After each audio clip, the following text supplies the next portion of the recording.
सुन्नुहोस्, बाबु र छोरी बिचको अन्तर्क्रिया के छ जाचु? सन्चै छ?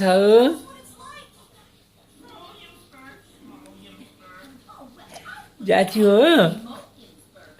जाचु खेलेको खेलेर बचेको छोरो हो?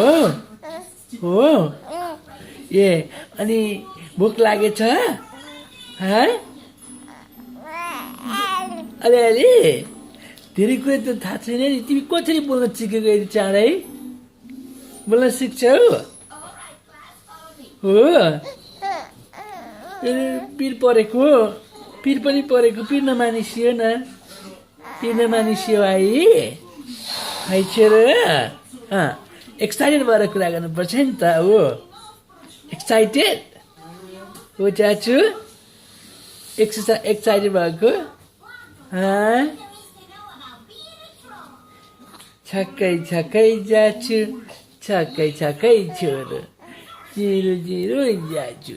भोक लागिलो होला, पिर मानेको जस्तो के गरेको जाचु? तिमी एक दिदीसँग कुरा गरेर बसेको हो? हो ए हो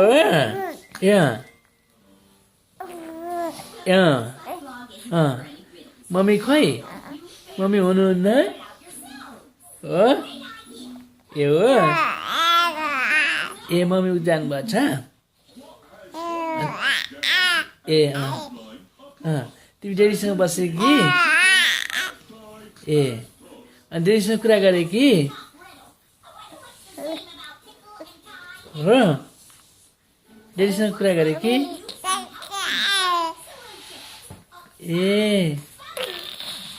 ए मैले बुझेँ। एकछिनपछि खाना खाने, बुबु खाने? ए ओके। अनि सन्चै छ हो?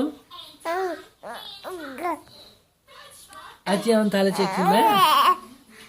ए हो भोक लागेको छ? जासुलाई भोक लागेको छ?